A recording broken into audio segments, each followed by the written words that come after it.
That did not go well, man. Happy Wednesday, everybody. 17 August 2022.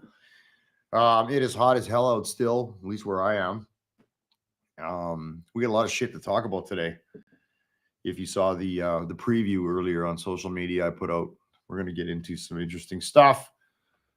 I got my main man, JT, here with me. Bring him in after the technical challenges have been conquered.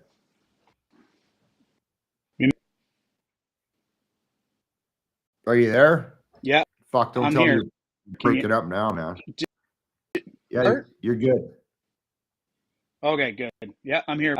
After all that, you're better. This is happening. Delayed, but I'm here. You got a bit of a delay, but you know what? It'll sound cool on audio. And no one's watching yet, so that's okay. It makes life easy. So, yeah, lots to talk about, lots to discuss. Well, we're waiting on Morgan. He's got kids. He's managing. I got dogs barking. Bryce bailed. He was the one all hot and horny about this stuff. His parents are suddenly in town. Probably got to borrow money or something. I'm kidding. You're not borrowing money. Oh, don't. Whatever you just did is bad. Turn that fucking... I can hear me through your phone. Okay, don't do that then. Like I said earlier, this really quality programming for everybody listening. Thank God nobody's fucking watching this yet. I can edit this shit out for us, Spotify. All right. Well, there. What's going on in the army, man? Did you get your nails done yet? Did you get your skirt issued? Oh, I gotta. Well, no, I didn't do any of my feet done. I just did a today. A what? A cure. So I took something that probably not a whole lot of people take a couple hours to do, but yeah. But no, I don't have my wondering.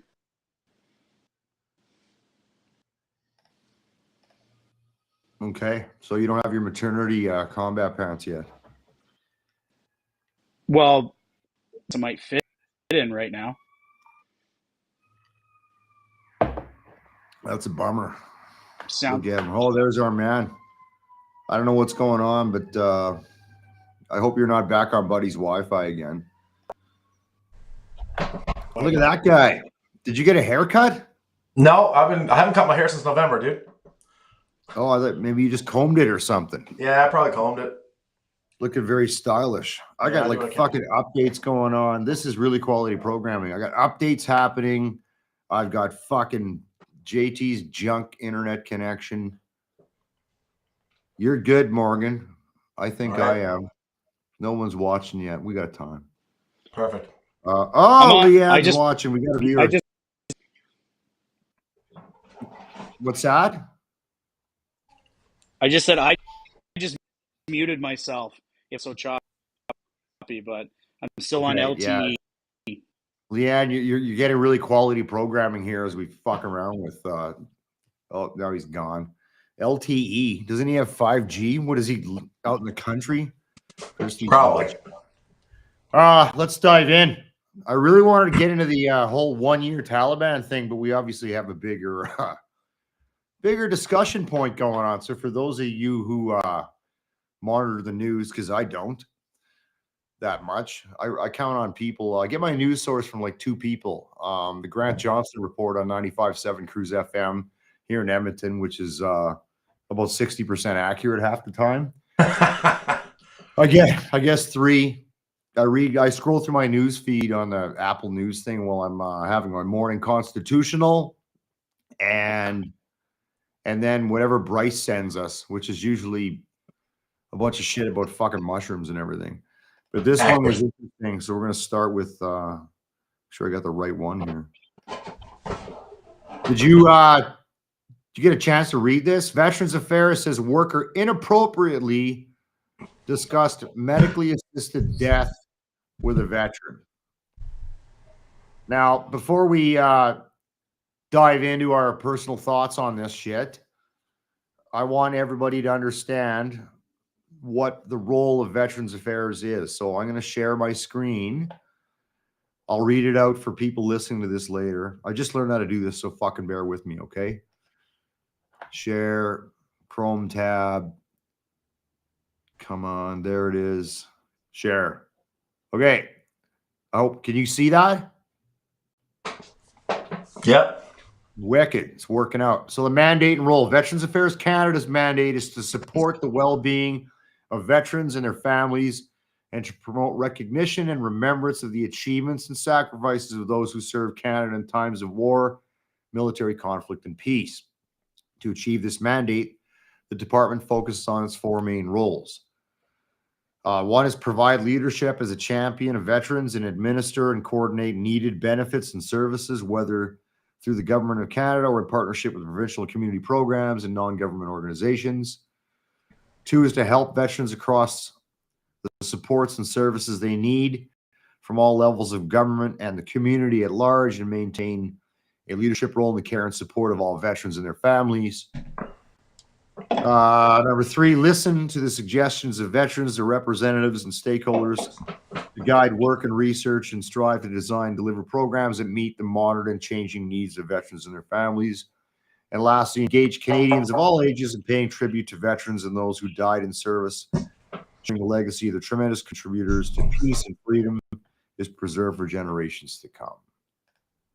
So that's the mandate and roles of Veterans Affairs Canada. Nowhere does it say to suggest that somebody consider, what the hell's MAID stand for? Medical assistance in dying. It's a weird acronym. So Medical. I understand. Medical. Somebody's banging around there. Medical assistance in dying. I think that's what the acronym is. I'm speechless. I really am speechless. I don't know what else to say. That is so we're clear here. That whoever this service agent was, that's not a mandate. Okay, that's not part. I've talked to these service agents when I've called them. Have you talked to these guys, Morgan? Yeah, I have. So like they're like, and I'm not shitting on them or fucking downplaying their role, but they're basically customer service representatives for Veterans Affairs, whose job is to they do wellness checks once every 3 months or at the frequency you request, which is cool. And they, if you call them, they're supposed to guide you through this fucking never-ending pile of maze, a labyrinth of services and things that Veterans Affairs offers, and help you navigate the processes and shit like that. Not quiet. Not suggest that medically assisted suicide, I got to call it that because I'll never remember that fucking acronym, is an option. Yeah, I'll look at that later, buddy. So I need, like, JT, have you heard of this before? Is this a thing? First off, You're a medical Chris, professional? And I'm sorry if it isn't, but medical assistance is an incredibly controversial program. All the details around it. I've had working with patients that have had to go through. I've also had friends recently within the line to use this program as well too. All the nuances around like how this story came forward, or how this, or why they would reference this program is quite extreme. That I've ever had to work with are terminally that either have like catastrophic brain tumors or cancer, or their prognosis is poor, and that is offered to them so that they die in their home and they can be. So again, I do apologize if it's delayed. This is a very again, it's important to the patient. There's no that everyone can kind of deal with those circumstances that Sorry, the best they can. You're breaking up a bit, but I mean, at the end of the day, these customer service representatives that work for Veterans Affairs that take the calls are not medical professionals. Okay, they're not psychologists. They're not I tried to look up a job description, but I was kind of 11th hour, so I couldn't find it. Like, they're not mental health professionals. They have no fucking medical background, nor are they mandated to do it, nor is it within their, I don't know the legalities on this shit, but it feels like there's no scenario on earth where the customer service rep or veterans, whatever it is, agent should be fucking suggesting this, especially when a guy's calling in. Nobody knows his name yet. They won't release his name, and that's fair. Post-traumatic stress disorder, traumatic brain injury. He was a combat arms guy out doing combat arms shit in Afghanistan. Obviously got fucked up along the way. And he's calling in to get some help, and somehow they land on that. That just fucking blows my mind. And I mean, the worst part now, and Morgan, I know you're going to jump in here. Mm-hmm.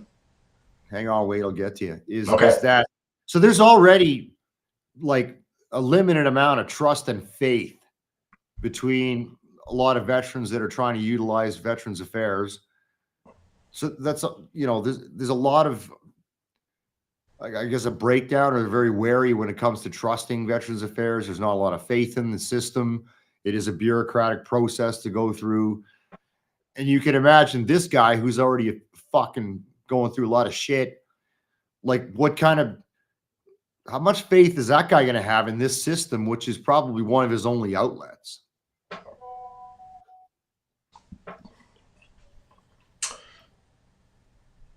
Yeah, I mean, maybe I'll almost be a bit of a devil's advocate here. Like, I mean, my interactions I've had with Veterans Affairs and, like I said, these customer service agents have been positive for the most part. Like, I'll go as far as to say, Me too. yeah, like, even like when things get like I mean, I'm used to dealing with like the Army and their, you know, administration system, and when something gets fucked up, they just like sweep it under the rug, and then like if you don't follow up on it, they just let it kind of die on the table, and then you don't get your leave pass or your paperwork, you don't get on that course or whatever because you weren't on the ball. But there's times where like I've dropped the ball with Veterans Affairs, and next thing I got a phone call, and they're like, just, you know, for your information, like something here is a little bit messed up, and we're missing this piece of information. And you're like, oh wow, thanks a lot, man. Like, you know, you really saved me a lot of time. And I found them to be very articulate. I found them to be you know, on time, on the ball. So I don't really have any complaints about Veterans Affairs. I'll be the first one to shit on veterans, I think, to some degree, because a lot of people that I find that shit on Veterans Affairs are the same people in the Army that had shitty fucking personal admin anyway, and they were the people that will piss and moan about their section commander and their fucking platoon ward that doesn't do anything for them, but they weren't even willing to help themselves. Oh, like, I agree with that. You gotta understand, you're dealing with a government entity. Like, you're a fucking number. I get it. So the only person that's going to look after you is you. So if you're not willing to look after you, how can you sit around and piss and moan when somebody else isn't looking after you? You know, no, I mean, a little bit of personal responsibility here. Like, my experiences in dealing with Veterans Affairs has been positive. I end up dealing with the same, I don't know if you want to call her caseworker or Case whatever, case manager, something like that. And she's fucking outstanding. Mm-hmm. She checks in on me every few months. Sometimes she calls at the wrong time. I don't want to talk to her right now or whatever, right?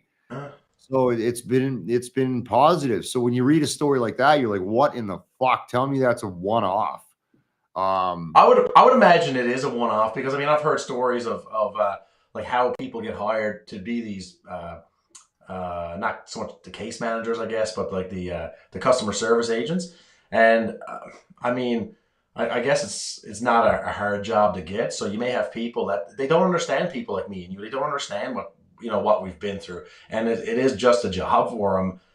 I mean, the world's not perfect, the system's not perfect, and it's absolutely frustrating. Um, Yeah, yeah, that's but a good point because sometimes I wish on behalf of other people, it'd be easier if I was talking to somebody that was empathetic, who'd been through what I've been through, yeah, you know what I absolutely. mean? And that's just not the case. Yeah. So to answer Well, Wade's I get it. question, Like, I talked to I talked to like a counselor, social, or whatever the fuck you want to call him, like a psychologist, and his background, he was an old, like 3rd Battalion guy, and before that, he was 2 Commando. So, and now he's a social worker, and I talked to him just about my career and all the goings on in my life right now, and it's kind of nice the amount of things that I don't have to explain to him. So I get where you're coming from. You know, well, some people are like, you're lucky, man. If you got a guy like that, you're yeah, doing good. Like yeah, I've had my original Legion rep to help me get paperwork going is an ex-army guy, yeah. right? And a lot of those guys are. But the lady on the other end of the phone, no, but she's really good. Wade's question, can they at least provide you with a direction to turn to, phone number, contact person? Absolutely. If that's what they are, they're a point of contact to point you in the direction of the services that you need, Oh. right? They shouldn't be making fucking recommendations like that. Like that's outside of their left and right of arc, man. Yeah, it's definitely outside or left and right of our. Because I mean, once again, for those of you who don't know me, I'm also not a medical professional, but my understanding, my understanding of like that, like the MAID program, whatever you want to call it, MAID service, that sounds kind of bad, but MAID service, is that it was for like JT was saying, like I thought I was limited to people who were like terminally ill, so at least that way, like they could die with dignity, so to speak, right? They can go out on their own terms, which and I know, a friend of Yeah, mine, like that his law. mother just did that, right? And When the hell did that law come in? 2016 or something? yeah, Does that sound right? it's fairly recent, and I do think it's a good Leanne will thing. look it Like, up for us.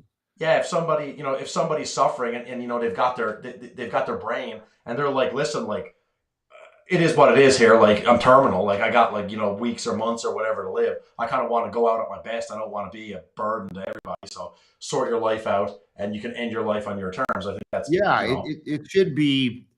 Well, yeah, like yeah. fucking. But I I decide didn't because I'm think it's totally like fucked up. I lost all my arms and legs. My head's half hanging off, and I got every fucking thing wrong with me, and no end in sight. Living in permanent pain. Decide I want to end my life. yeah, There's a process to do that. absolutely. Obviously, you got to get a few people to fucking sign off in case you're right out of it or whatever. Yeah, Um, exactly. But I don't think you should be offering that to be like, you know what, I'm having a no, shit day. it shouldn't I'm a be little bit offered. depressed. It shouldn't be right. It's not like, well, you could talk to somebody, or you could get on some medical weed, or you could go fucking kill yourself.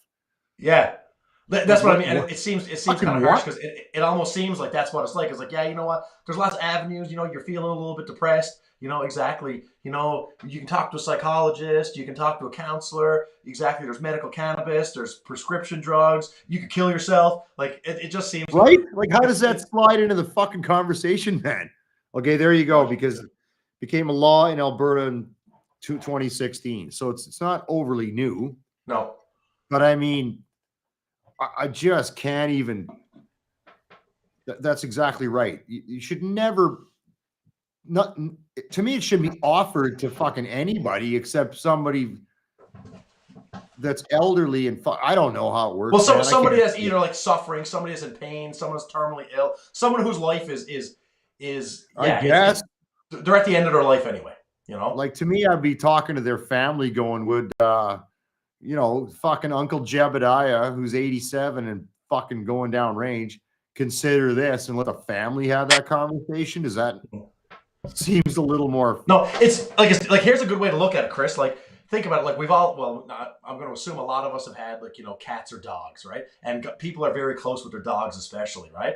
And how many times when you're like, you know what, I have this dog and the dog had cancer or whatever, and I know the dog is suffering. I don't want the dog to suffer. So what you do, you bring it in, you have it euthanized. Because you know why? Because you're like, it's the right thing to do. You don't want the dog to suffer. But you replace dog with your aunt or your uncle or your brother or your sister, then people get super fucking bent out of shape. They're like, no, like that's crossing the line. So you don't want to let your dog suffer, but you know your best friend or your mother or your father, fuck them, they can suffer. Right? Well, and I always thought that. I always thought before it was legal when all that old Kevorkian fucker was getting in shit. Yeah.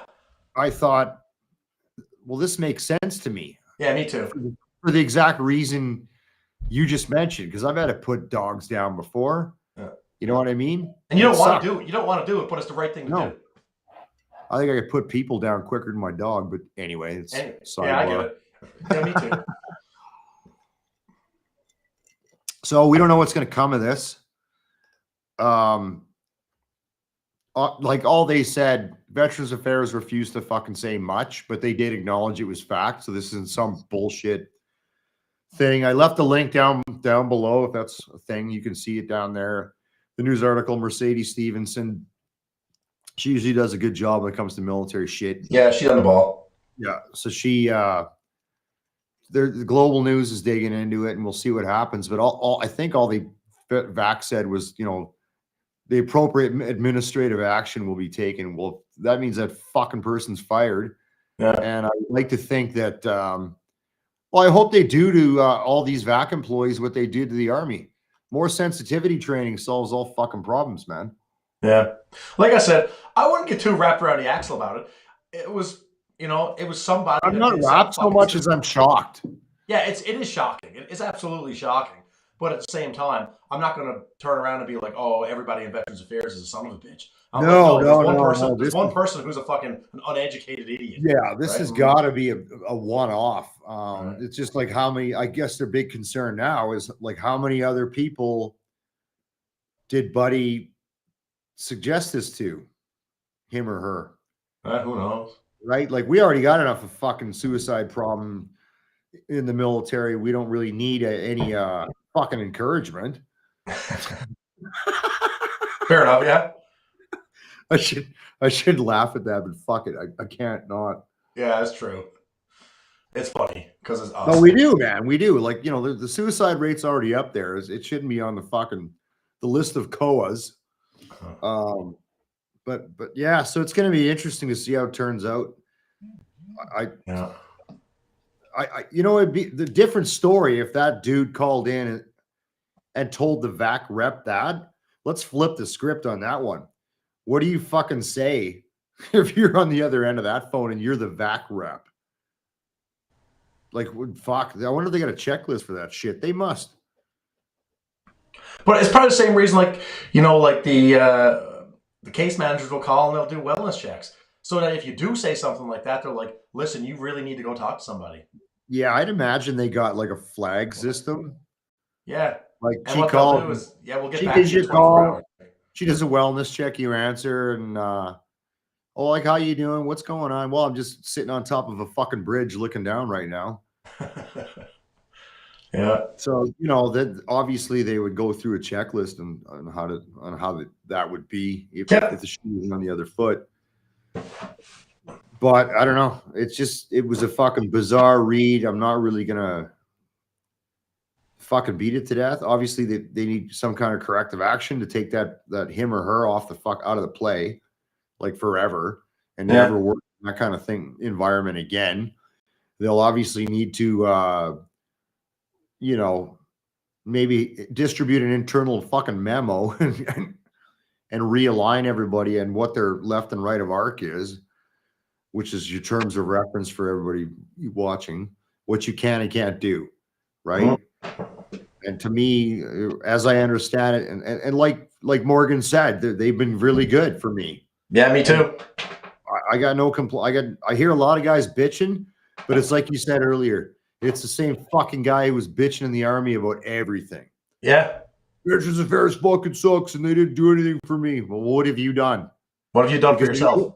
If you type in your fucking K number and go onto that portal, there is a billion resources that you can go through start identifying what you're interested in. Yeah. You know, they do a little fucking homework on your own. Yeah. And then not to mention, Chris, like the organizations like, you know, like Canada Connect, the Veteran Farmer, these organizations are out there. I mean, the Legion, there's people and organizations out there that are literally willing to take you by the hand and walk you through, like the Veterans Affairs. It can be pretty onerous. Like, if, you know, some people get more triggered by fucking paperwork than others, I guess. And yeah, there's organizations out there that if you're willing to engage them and be like, listen, like, I need help, they'll hold your hand and walk you right through it. So, like, at the end of the day, like, there's a little bit of personal responsibility. Like, okay, I don't know how to do this. Actually, who can help you know what? You just hit something. Let's get into that, because outside of that, Veterans Affairs, I'm going to change the name of these people 85 fucking times. Caseworker, Yeah. agent, advocate. Oh, here he comes. Fuck you. You're too late. Conversation's over. Anyway, ladies and gentlemen, Mr. Bryce Hooper, what's going on? Did you kick your family out, lend them $50 and send them on their way, or what? No, I'm actually just smoking a joint in the garage here. Thought I'd right on. jump on and say hi. Yeah, they're still here, obviously. Well, yeah, there are organizations outside of that Veterans Affairs representative that can guide you to learn the things you need to learn prior to the fucking phone call, right? Yeah. Right, like Can Connect, the Veteran Farmer. I know that the Veterans Association Food Bank, there you go, has a full-time. Well, I don't know if he's full-time.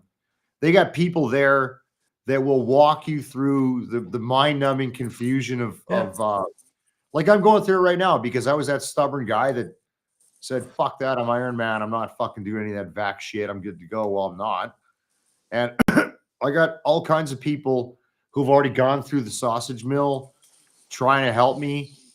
The vac lady I talked to didn't, tell me to go fucking kill myself or offer the solution. She's very helpful when she checks in. She's been great. When she's on leave and somebody else calls, they say, I'm calling on behalf of, I'm not going to name her name. So I've had good experiences. Yeah. But yeah. Nice. What's going on? What am I doing? Nothing. Getting fucking blazed. Yeah. Just had JT supper with the fam. JT fucking RTU'd himself because he's got shit comms. See, yours are good. I don't understand what's going on with him. He's probably got an iPhone 3. Yeah. Oh, I just got my secret out of the bag. So yeah, we just kind of recap the whole thing, and basically to me, it's got to be a one-off, because it can't be a common thing. That's where I heard on that global news. They're actually looking into it now, where there might actually be other reports and or the proceeds before. So they're saying maybe. There's. It feels like that would be very, very rare. It feels like that would be very, very rare. Although that doesn't undermine it. That's a problem that needs to be addressed. Yeah. I think the fact reference too is the big one that needs to be changed. That's for sure. I would suggest that my biggest concern would be the lack of faith and trust that particular veteran now is going to have with VAC. You know what I mean? Yeah. Unfortunately, to speak with that veteran, I'd love to be able to see where their head's at and go, because that's just to have to relive that kind of a fucking event. I couldn't imagine. That is, and I guess that's the difference between, say, like me and Bryce. Like, I'm what some people might call a victim blamer. I'm thinking like, I've had some pretty positive experiences with Veterans Affairs. Chris, so have you. So have most people I know that are pretty fucking squared away. And then I'm like, who is this guy? What was he saying? What's his background? I'm like, I don't fucking believe him. I'm like, I think you're kind of bitching and fucking whining, my friend. Well, maybe, but we don't know that guy yet. Like I said, I'm the victim blamer, so fuck it, right? You are. You're also whatever the fuck you're talking about. You got to go devil's advocate to the fucking extreme. Yeah, right? And that's where fair enough. But hey, Chris, hey, buddy, you know me, and you know my life right now. fucking my life is fucking burning. Like my whole fucking life is fucking falling apart. No, I get that, but what I'm saying is, Veterans Affairs Canada admitted this guy offered this guy medically assisted suicide. It's not like Buddy called in whining and the VAC guy went, "Why don't you just fuck off and go die?" And it was misinterpreted. Like this, that was offered as an option. So you are correct. There's a bunch of guys whining and pissing and moaning who do fucking absolutely nothing except sit there and spew CO2, burning holes in the ozone layer, waiting for a fucking C-130 to lapse fucking all their problems, solutions to their problems into their hands. Nice. It doesn't work that way. Yeah. Okay, do we even lapse things anymore? I thought we quit lapsing things when they crashed a Herc in like the 80s. They crashed that fucker in 87 in Wayne. Yeah, and we haven't lapsed anything since then. I think we airdrop everything now. It's too dangerous to fucking come in that low and lapse. Yeah, but they won't lapse anything, but yeah. Anyway, we're getting off track here, but yeah. Sure. We do that, everybody. We just fuck off on tangents from time to time. Speaking of tangents, JT's gone, so I guess it's just the three of us for now. How long can you stay on? I want to fucking move on. Oh, I can stay on as long as you want, man. I got another smoke. Okay. I'll tell you what, it is the 1 year anniversary of the 15th was of the Taliban takeover. Yeah. Taliban takeover. Yeah. So all the scorecards are coming out. The consistent blaming inside of U.S. politics about whose fault the failure in Afghanistan was. I'm not here to talk about that. I don't give a fuck. It's everybody's fault. I can tell you that right now. Yeah. You start with everybody in the heads of any level of government. Anybody on the political or military side, every military commander failed. Every fucking politician failed. Yeah. The Afghan National Security Forces failed. The Afghan government failed. Yeah, but Chris, okay, fair enough. I agree with everything that you're saying. But do you know? I'll give you my fucking opinion if you want to hear it. Why I think they failed. My extremely fucking right wing opinion. Think about it. We haven't won a fucking war since fucking the 40s, right? Because if you're going to go to war with scumbags, you got to be willing to commit. And we weren't willing to commit. We were more concerned about nation building. If we're going to go to war, let's go to war. And we should go in there. We should have went in there.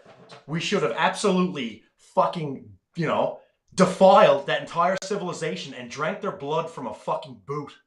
And then when they said, "Oh, woe is me," we would have been like, "Fuck you, we're out. You can rebuild shit yourself. Fuck off." And if you fuck around, we'll do this again. You're talking about fucking war with another country, like a Viking. That doesn't work. No. Just hear me out here. You're not wrong. That's how I want to fight warfare. But that's how you fight wars. When you're we're at war against Germany. We weren't at war against Afghanistan. We are at war in Afghanistan.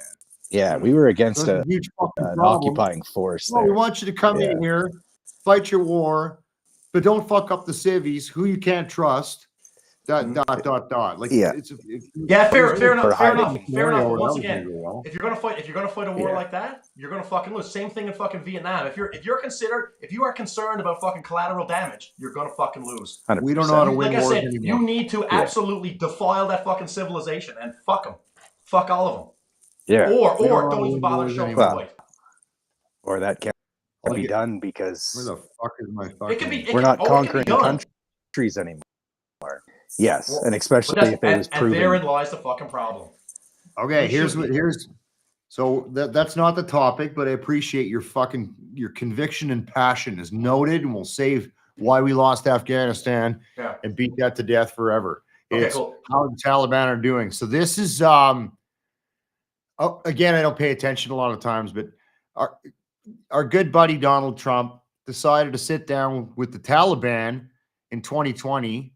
2020, keywords 2020, which is a fucking February 29th to be exact, which is about a year and a half before the Taliban took over. Yeah. I'm going to read this out for everybody because it's part of what was known as the Doha Agreement. The agreement for bringing peace to Afghanistan, commonly known as the U.S. Taliban deal, or the Doha Agreement, was a peace agreement signed by the United States and the Taliban on February 29th, 2020 in Doha, Qatar, to bring an end to the 2001 to 2021 war in Afghanistan. negotiated by Zalmay Khalfouk. I can't say this fucking guy's name. Anyway, he's an American Afghan ambassador to Afghanistan. The agreement did not involve the Afghan government. Well, this is sounding good already. The deal, which also had secret annexes, was one of the critical events that caused the collapse of the Afghan National Security Forces. That coupled with cowardice. Following the deal, the U.S. dramatically reduced the number of air attacks and deprived the ANSF of critical edge in fighting the Taliban insurgency, leading the Taliban takeover of Kabul on 15 August 2021. The fuck you turn that off? So, I mean, if you're an American service member, you're probably you're probably a right guy. Who's fucking with your kid, man? Mute. Go on mute. We have this conversation every fucking week. You're probably a Trumper. But Trump, and then you're the same guy who's fucking all stressed out and upset and got fucking PTSD again. And because the whole fucking thing wasn't worth it because the Taliban took it over in a week. And it's like, your fucking guy signed this deal with the Taliban and excluded the government. We spent 20 years and billions of dollars trying to prop up. Whether it was going to fail or not, it's not what I'm talking about. What I'm saying is he just undid 20 years worth of shit and went and fucking negotiated with an enemy. And how do you think those cunts are keeping up their end of the deal now? One of the number one driving factors in the appendices, annexes, whatever you want to call them, was to not allow foreign fighters like Al-Qaeda to fucking rock and roll and have house parties inside of Afghanistan. And that fucking JDAM they just put up Buddy's ass last week or whatever it was. Guess who that guy was? Number 2 man for Al-Qaeda. Ha! Fuck that guy. Like, you're going to trust the Taliban? Like, this is one reason. Well, there's none. I wish Trump was around today to account for this fucking agreement. And it's a shit agreement. It's open source. Anybody watching this show or listening to this show tomorrow or later, you can read this fucking agreement, and anybody with a legal brain or a lawyer would know it's a fucking joke and it is weak. So fast forward to today, the report card on the Taliban, not good. Since they're not living up to the end of the deal, their World Bank funding, like all their fucking standing worldwide economic support is non-existent. They're in a fucking humanitarian crisis. They just had a massive earthquake, wiped out a bunch of people. 47% of their population is lucky to eat one meal a day, and 93% lives below the poverty line, and nothing has fucking changed. And then you see stories like this. This is an Edmonton tie-in story. If I can find it, get my shit together here. Exclusive after his daughter. This happened last December because I remember when it originally went down. After daughter killed by Taliban, Canadian Forces employee escapes to Alberta. So it's a story about a guy. I think he was a carpenter, and he was working in Graceland. Graceland used to be the college in Kandahar City, and it became a special operations forces base for all coalition SF guys. And that guy, so basically he was one of hundreds of Afghan local nationals who risked their fucking lives to work for us. And as he was trying to get out of the country, they hit a checkpoint. Taliban fucking unloaded about 1 billion rounds into Buddy's fucking car, lit on fire. An aunt and an uncle were either injured or killed, and his 10-year-old daughter died. So, I mean, it's obviously fucking going great. Yeah. Well, like, it kind of, I'm just going to say, like, obviously, Chris, we were all, you, me, I mean, Bryce, we were all in Afghanistan, and, we did our fucking part, and, I mean, I got no love for the fucking Taliban or anything like that, but, never underestimate your enemy, and just because I hate those sons of bitches, it doesn't mean that I have, some type of lower level of fucking respect for them. Going back to what I previously said about, like, if you want to fucking win a fucking war, you gotta fucking commit. And the Taliban and these guys, they committed. We didn't. I agree with that. What you just said, I 100% agree with.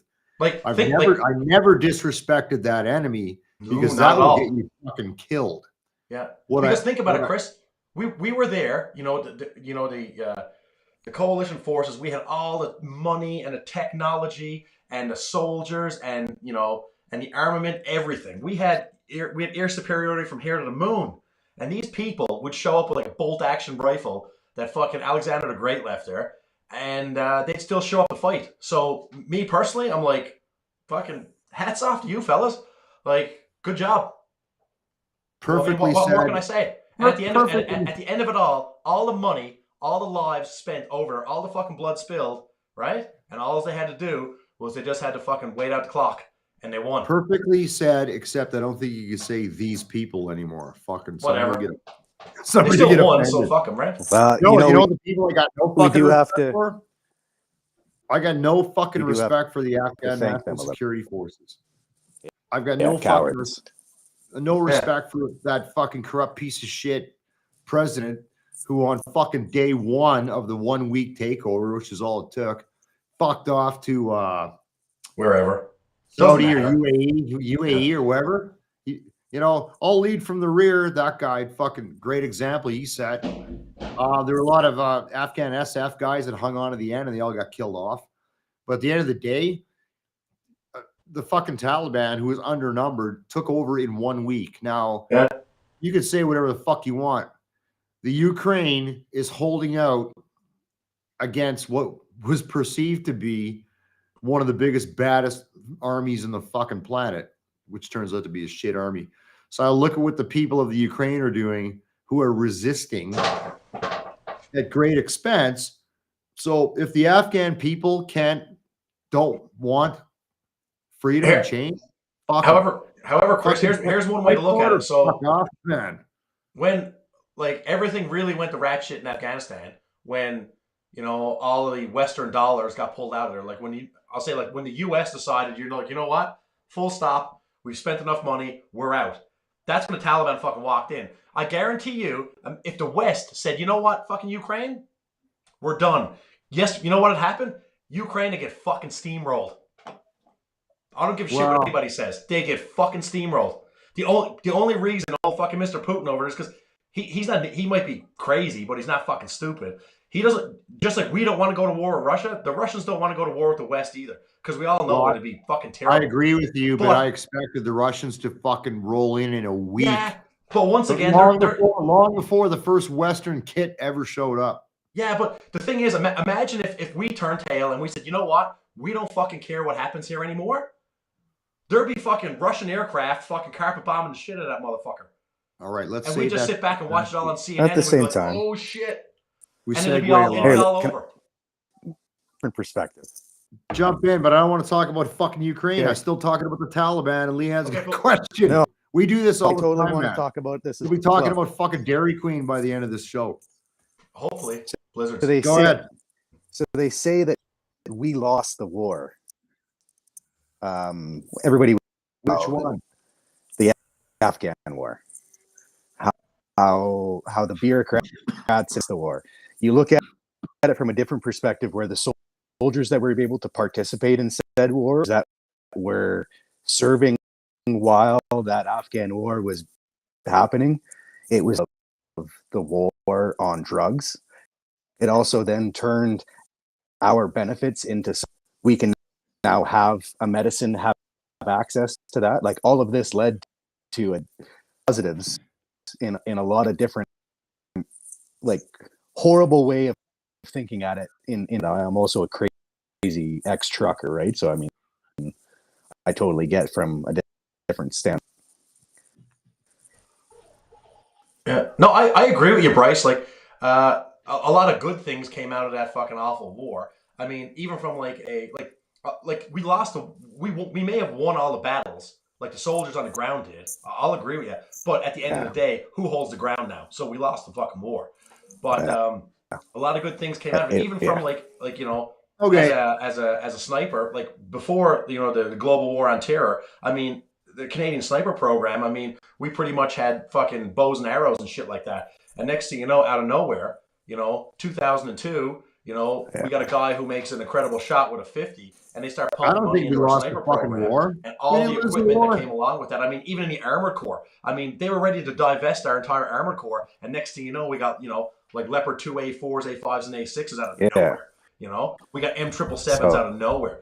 You know, so well, we got a lot of good absolutely. shit, but I don't think we lost the But we- war because it no. wasn't our fucking war. Our job Yeah. No. was economic Now, development and to circling- train up a 60,000 man Afghan national security force to deal with, at the time, a 20,000 fucking man enemy.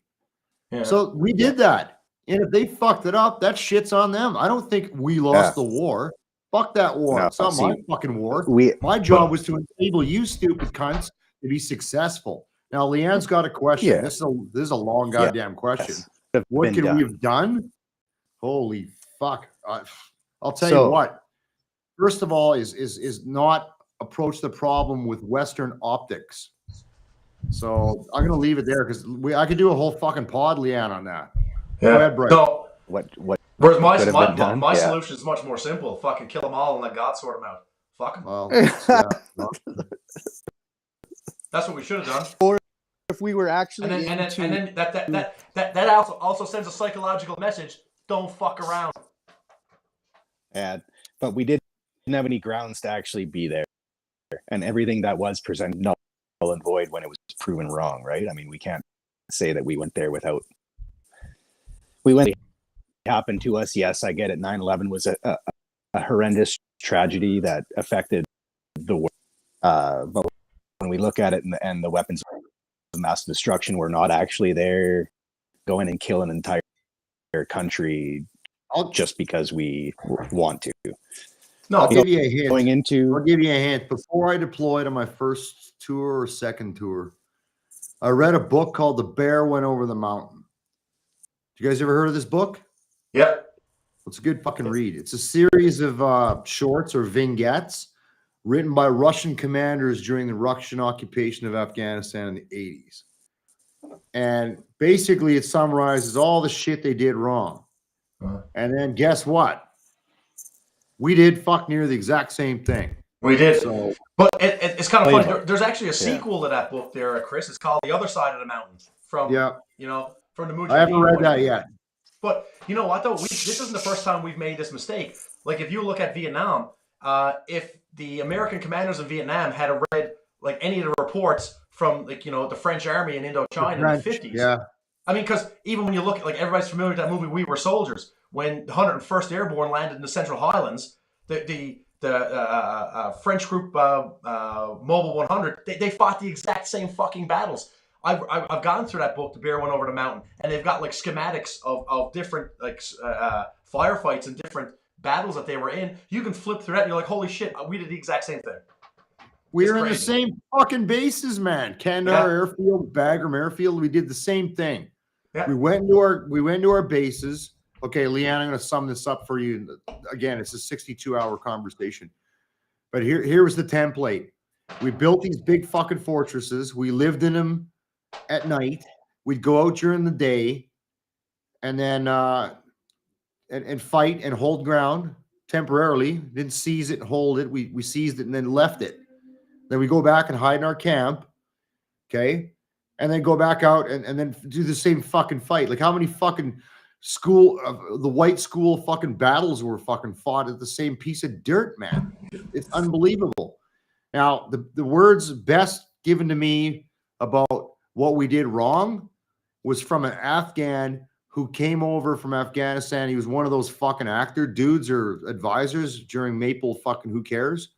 An exercise, pre-deployment exercise in Wainwright that everybody goes through. It's like a confirmation exercise for the layman people out there. And they bring in people from Afghanistan to explain shit. And this guy kind of went off script a bit. And he said, here's the difference between the Taliban and the Western militaries that were in Afghanistan.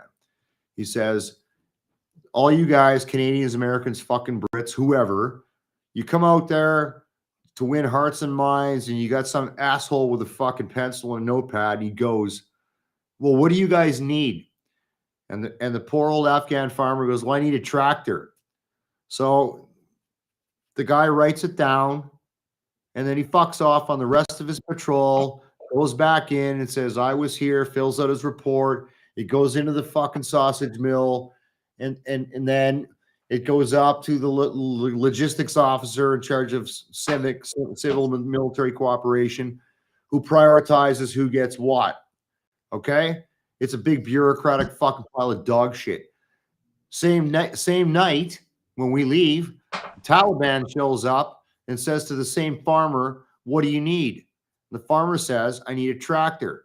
The next fucking day, the Taliban gives him a tractor. Well, whose side do you think he's on?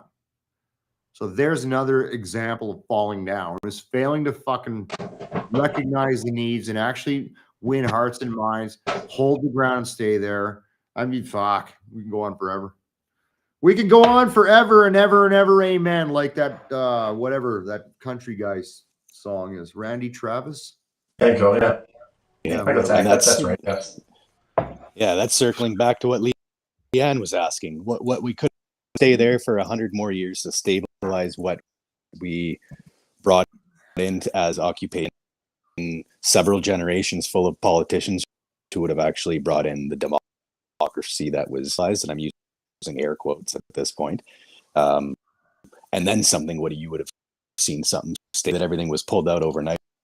Nobody was really given an option or a choice at that point.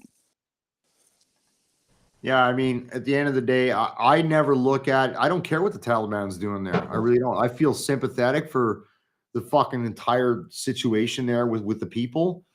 But if you want your country back, fucking take it. Because I did my part, we did our part. Did we fuck it up? Probably.